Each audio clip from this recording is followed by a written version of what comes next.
Right now, the world's biggest tech companies are actively designing massive supercomputers to be launched, literally, into the vacuum of outer space. Yeah, it sounds like science fiction, but it's not. Exactly. And they are doing this for one simple, honestly kind of terrifying reason, which is that the planet Earth can no longer provide enough electricity or cooling to run their artificial intelligence. Right, we're hitting a wall.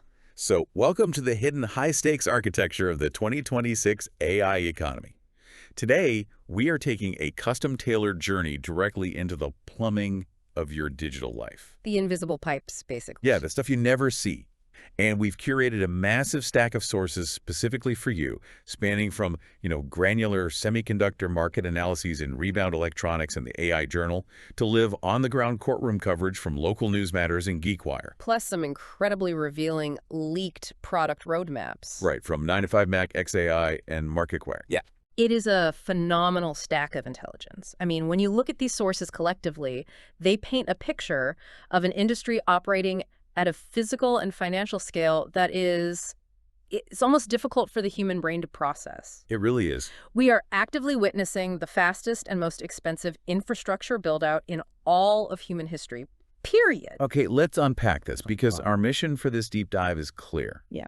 We are going to follow the money and we're going to follow the power. Absolutely. We're tracking it from the microscopic reality of silicon chips and severe chemical shortages to a multi-billion-dollar trial currently tearing open corporate secrets in an Oakland federal court. And then taking it all the way down to you. Yes, all the way down to how this absolute corporate warfare is going to change the actual software on the phone in your pocket this fall. What's fascinating here is that to understand the software you interact with daily, you first have to grasp the staggering physical reality of the hardware. And the numbers in the AI Journal's latest report are genuinely difficult to contextualize. I mean, they are massive. They really are. The primary figure to focus on here is the capital expenditure of the hyperscalers. So that's Alphabet, Amazon, Meta, and Microsoft. Right, the big four. Exactly. The report projects these four companies alone will collectively spend nearly $700 billion on AI physical infrastructure in 2026. Let me just pause on that. $700 billion. In a single 12-month cycle. Yeah, which is a 60% jump from what they spent in 2025. And 2025 itself was already a record-breaking year. Alphabet alone is projected to hit up to $185 billion in spending. It's just an ocean of cash. To put that into macroeconomic perspective, that $700 billion represents roughly 0.8% of the entire United States gross domestic product. Wow. Yeah, and that capital is being poured entirely into data centers, power generation, and custom silicon. But, while that sounds like an absolute ceiling, like how could they possibly spend more historically? It actually isn't, right? Right. No, it's not. If you look back at the telecom and fiber optic infrastructure build out in the late 1990s, that peaked at over 1.5% of GDP. So the runway is still massively open. Yeah. We are nowhere near the historical ceiling for generational tech investment. It's not even close. And you can see that capital flowing like a river straight down the supply chain. Broadcom, which, designs a lot of the custom networking silicon that allows these millions of AI chips to actually talk to each other. The neural pathways, essentially. Yeah, exactly. Broadcom is seeing its AI revenue completely double year over year. And according to the Rebound Electronics Q1 report, there are currently 18 new semiconductor fabrication plants, the fabs, being built globally right now. And these aren't just your standard factories either. No, they are focusing heavily on sub-3 nanometer nodes. Which, for you listening, when we say sub-3 nanometer, we are talking about manufacturing transistors so microscopically small that you can fit tens of billions of them onto a single chip no larger than your thumbnail. It's wild. It is. At that scale, you are operating at the atomic level. Physics starts to get incredibly weird. You have quantum tunneling becoming a massive issue. Wait, what does that mean practically? Quantum tunneling? It means electrons can literally just jump through solid barriers if the materials aren't engineered perfectly. Because the walls are so thin, manufacturing at this scale requires conditions more extreme than outer space. Which brings up a fundamental concern I had when looking at these numbers. It feels like we are frantically building the Hoover Dam just to power a single factory, and we're building 50 of them simultaneously without checking if the river actually has enough water. That's a very good analogy. Like with all these massive AI supercomputers being built at once, aren't we going to hit physical limits? Are we just going to run out of materials? Yes, and that is exactly what the Rebound Electronics report highlights. There is a severe supply chain choke point, and it has nothing to do with silicon or copper. Right, it's helium. Yep, helium. It's so easy to overlook industrial gases when everyone is so hyper-focused on the chips themselves. But why is helium acting as the ultimate bottleneck for this entire $700 billion build-out? Well, helium is fundamentally unique in its physical properties. It is non-renewable, it's inert, and it has the lowest boiling point of any element. Okay. And that makes it totally irreplaceable for two specific choke points in chip manufacturing. The first is extreme ultraviolet lithography, or EUV. Which is how they print the chips, right? Exactly. To print those sub-3 nanometer transistors, these machines drop microscopic beads of tin, blast them with high-powered lasers twice to turn them into plasma, and capture the resulting ultraviolet light. Just incredibly complex. It is, and this process happens inside a vacuum chamber utilizing incredibly delicate mirrors. Helium is literally the only gas capable of keeping those mirrors clean of plasma debris while simultaneously managing the extreme thermal loads. Without helium, the optics just degrade, and the machine, which costs, what, hundreds of millions of dollars, is Yeah. completely useless. Hundreds of millions, yeah, just a brick without helium. And the second application is wafer cooling. Okay, how does that work? During plasma etching, the silicon wafers must be kept at temperatures near absolute zero. Yeah, otherwise the delicate internal structures would literally melt under the energy of the plasma. And helium's thermal conductivity at cryogenic temperatures is just unmatched. So if a fab's helium supply is disrupted even slightly, Production doesn't just slow down, it comes to an immediate, catastrophic halt. And the global supply is highly concentrated, mostly in the Middle East, where geopolitical tensions constantly threaten the logistics. it's incredibly fragile. But the physical limits aren't just chemical, right? Mhm. They are spatial and electrical, too. Terrestrial power grids, the physical land required for these monolithic data centers, the millions of gallons of fresh water needed for cooling. Earth is literally hitting a wall. Which brings us back to the hook we started with. Yes, space. The leaked documents from XAI and Anthropic in May detail their partnership on the Colossus 1 supercomputer, which features over 220,000 NVIDIA GPUs. A monstrous machine. Massive. But because they are literally running out of megawatts on the U.S. power grid, they are officially discussing building orbital AI compute capacity in space. I mean, the engineering logic here, while totally extreme, is brutally practical. Because in low Earth orbit, a server farm has access to near limitless, uninterrupted solar energy 24 hours a day. Right, the sun never sets. Exactly, bypassing the terrestrial energy grid completely. But the thermal management is where the physics get truly fascinating. Because space is a vacuum.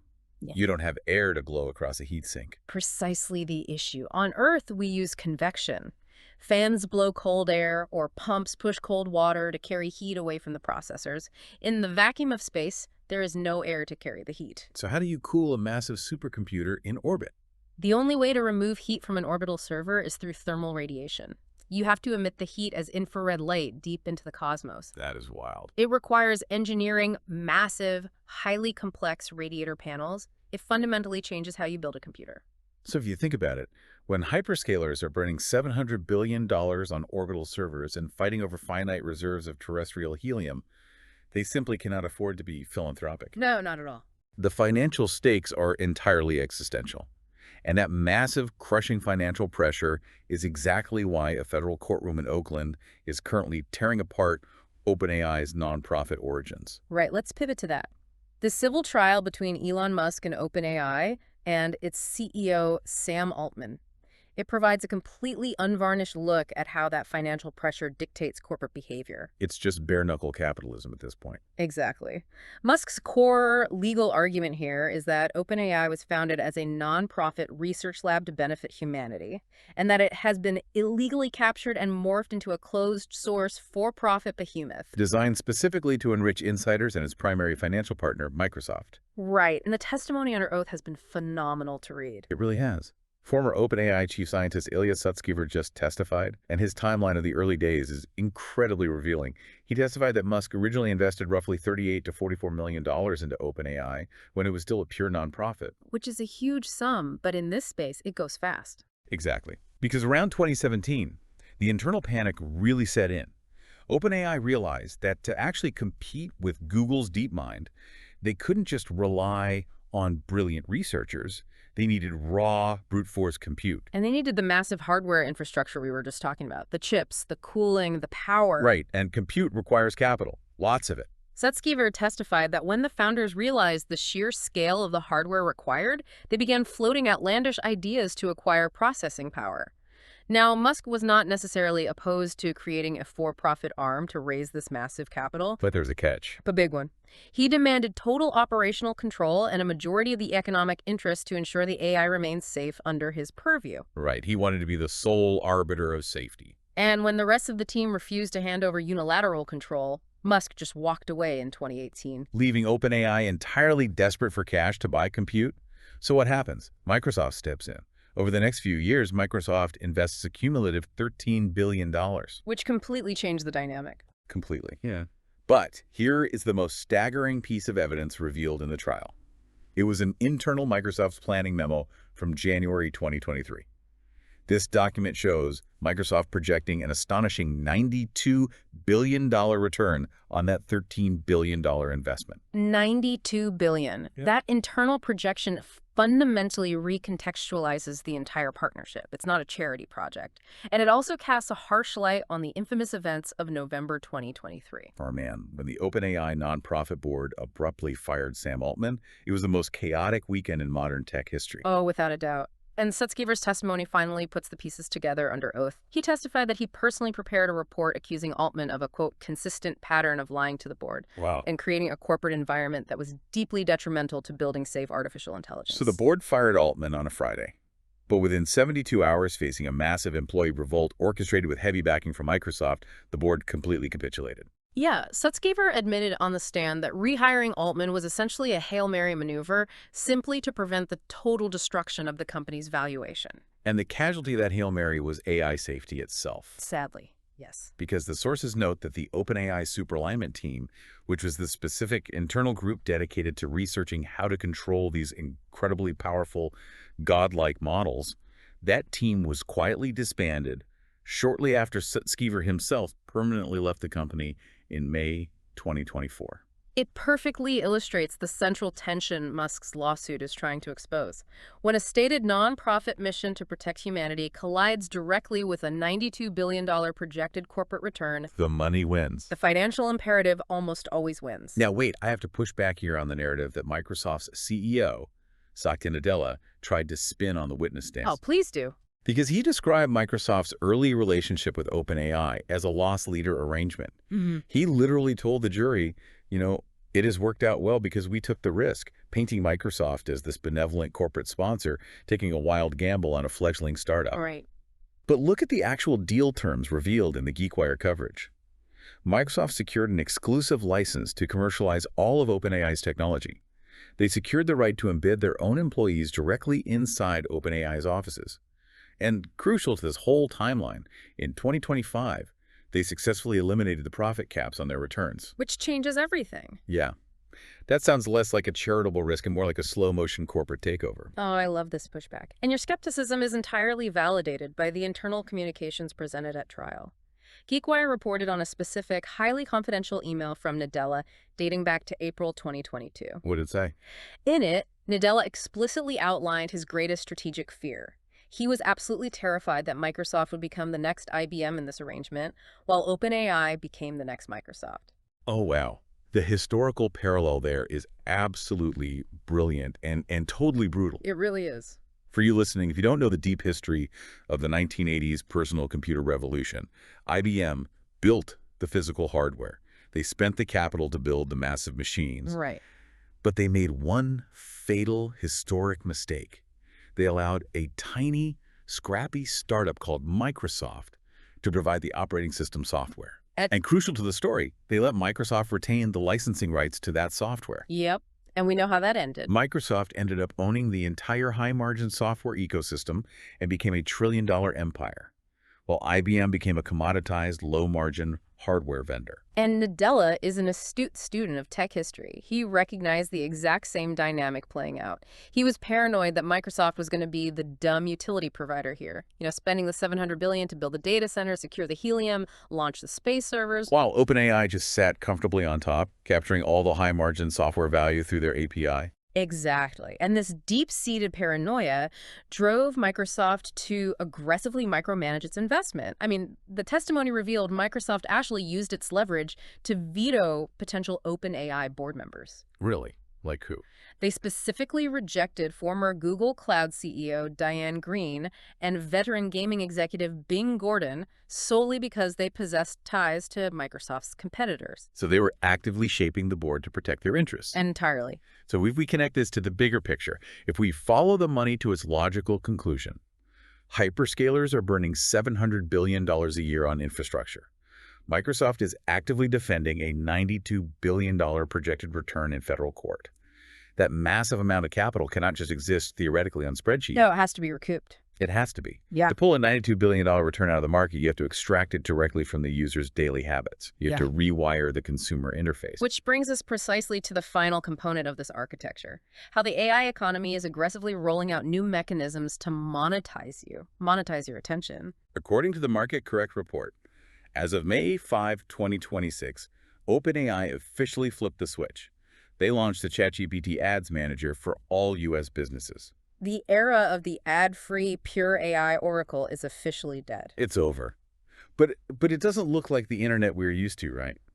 These are hyper-minimal text ads, just a tiny favicon logo, a headline, and a short description seamlessly integrated right into your conversational chat flow. Right. It is a profound shift. Because OpenAI had to design an advertising system completely from scratch. Traditional digital advertising relies heavily on tracking cookies and static demographic profiles. Identities built over years of browsing history, like what Facebook or Instagram utilizes. Right, and here's where it gets really interesting for the user experience. From reading the Market Correct report, it seems like advertisers are no longer bidding on my identity. They're essentially bidding on my current train of thought. That is exactly what they are doing. So if I'm talking to ChatGPT, how does it know what ad to serve me if there are no tracking cookies or traditional demographics? They use what OpenAI calls context hints. Instead of an advertiser targeting, males 30 to 45 living in Chicago, they write a plain language description of the specific conversation they want their ad to interrupt. Wow. Yeah. So if you're chatting with the AI about, let's say, comparing cloud-based accounting software for service businesses, the advertiser sets that specific intent as the trigger. Okay, so the AI model is continuously analyzing the semantic context of my live in progress chat. Right, and the moment your prompt matches the advertiser's context hint, it triggers a programmatic option in milliseconds. Specifically, it uses a relevance-weighted second price auction. Okay, let's unpack a second price auction for a moment, because that sounds technical. How does that govern what the advertiser actually pays? So in a second price auction, multiple eligible advertisers submit their maximum bid for your click. But the highest bidder doesn't actually pay their maximum bid. They only pay 1 cent more than what the second highest bidder offered. Oh, okay, so it prevents them from overpaying unnecessarily. Exactly. It prevents bid shading and encourages advertisers to just bid their true maximum value. But OpenAI added a twist here. The AI also scores the ads based on how highly relevant they are to your specific chat. Meaning? An ad with lower relevance has to pay a massive premium to win the auction. Early data shows the resulting cost per click is running incredibly high, around $3 to $5. $5 for a single click inside a chat window is massive. It's huge. But it makes perfect sense because it targets my immediate active intent. If I'm deep in a conversation with ChatGPT, asking it to weigh the pros and cons of 3 specific software tools, and a minimalist ad appears for a 4th tool that perfectly matches my highly specific criteria, my intent to purchase is through the roof at that exact second. Exactly. You are in an active decision-making state. You are not just mindlessly scrolling through a feed. It's advertising injected directly into your cognitive process. And if we tie this whole ecosystem together, it explains exactly what Apple is doing with their upcoming software release. Yes, the iOS 27 roadmap. According to the leaked 9 to 5 Mac roadmap, Apple is preparing to release iOS 27 this fall. And Apple observed the $700 billion capital expenditure projection. They saw the frantic scramble for helium and the plans for orbital data centers. And Apple decided they wanted absolutely no part of that capital-intensive warfare. Right. So I was looking at the iOS 27 leaked architecture, and this extensions framework they're introducing is fascinating because it fundamentally changes the API routing on your iPhone. It does. When you ask Siri a complex question, iOS 27 doesn't force you to use Apple's own in-house AI model, Apple Intelligence. The system allows you to actively choose third-party models, like Google's Gemini or Anthropic's Claude, to process the request instead. Siri just acts as a router. Yeah, it sends the query out to Anthropic servers and then pipes the answer back to you. It is a masterclass in strategic positioning by Apple. They are letting Google, Microsoft, and Anthropic lead capital to build space stations and buy the helium. Let them fight over the $700 billion server costs. Exactly. Through the extensions framework, Apple turns the iPhone operating system into the ultimate toll booth.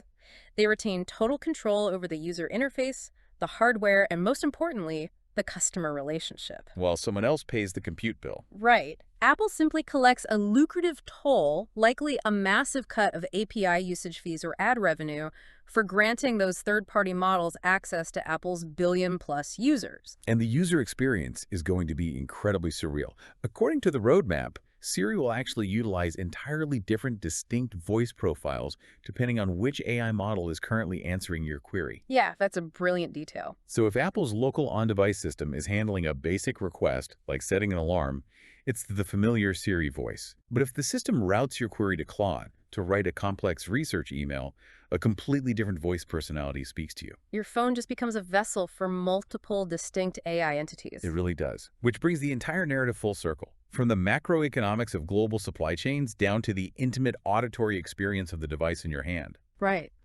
So let's take a step back and look at the incredible journey we just took. We started by examining the invisible pipes of the new economy. A staggering $700 billion hardware scramble that is quite literally hitting the physical limits of the Earth, forcing hyperscalers to hoard helium in engineered data centers for the vacuum of space. Which is still just wild to think about. It is.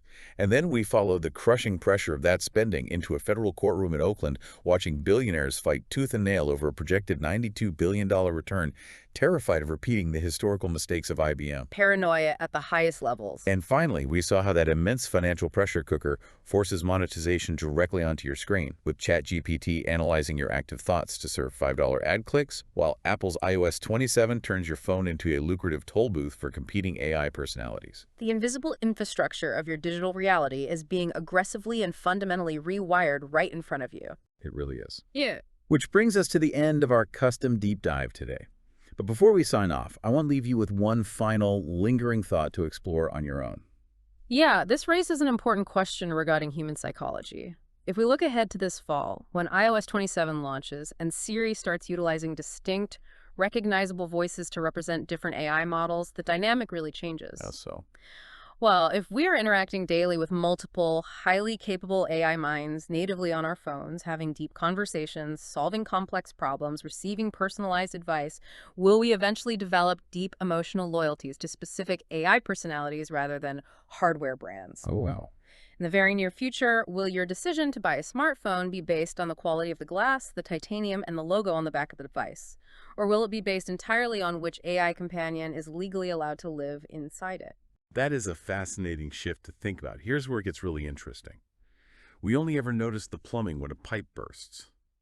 But right now, the entire plumbing of the global economy and your digital life is being replaced while the water's still running. So what does this all mean for you? We'll leave that in your hands.